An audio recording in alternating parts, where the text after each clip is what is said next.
Welcome to an IVS computer technology tutorial. My name is Julie and I'm the education consultant that's going to walk you through today's steps. Today's topic is how to add an instant smart response question while in transparent background. Transparent background allows response users to ask questions outside of Notebook by utilizing the smart response icons that are now included in the transparent background toolbar. This way you can insert an instant question to keep your students on their toes and boost engagement. Keep in mind that this feature is a Smart Response 2011 feature. To insert an instant question while you're in transparent background, you're going to first open Notebook, click the transparent background icon, and then you're going to browse your computer to find any file that you want to use, and you're going to use it as you normally would.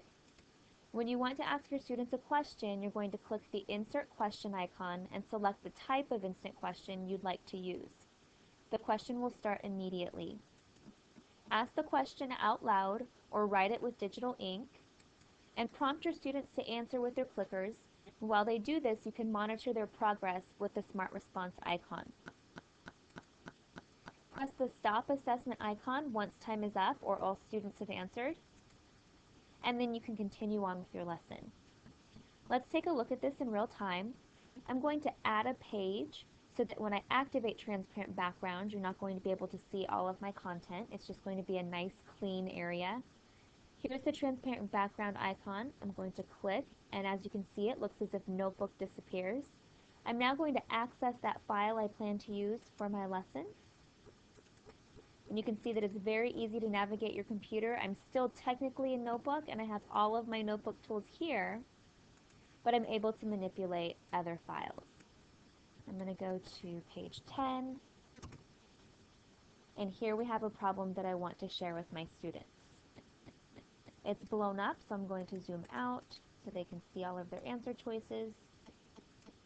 And I want to ask them number 16, a question about adding fractions.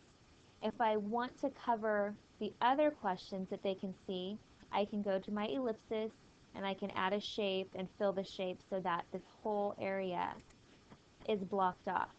So that's one option that you do have. Or I can just make sure I direct them to number 16, read the question for them, and provide them with the question or the choices, the answer choices. Now to start this question, I'm going to first click the Insert Question icon, and I'm not going to select Wizard. I'm creating an instant question, so I'm going to choose one of the instant choices. And this one is going to be instant A, B, C, D. It's always going to ask you if you want to insert this question on this page or a new page. However, you can check this box to perform the same action every time. I'm selecting this page, and as soon as I select this page, the question is inserted. So this shows me just the number of the question. It's not going to show the question because that's for me to say aloud, but it just shows the number, and it has the answer choices here as well. These I can manipulate and move. I can just leave them over here in the corner since answer choices are already provided for their students. And now I can read this aloud or have them read it aloud. They have their answer choices, and I'm going to tell them to use their clickers to submit their answers. And as my students submit their answers, you can see that the data here changes. It says 1 out of 2 students has answered. It shows how much time has elapsed. If I want extra details, I'm going to click the Smart Response icon, and I can see who I'm waiting for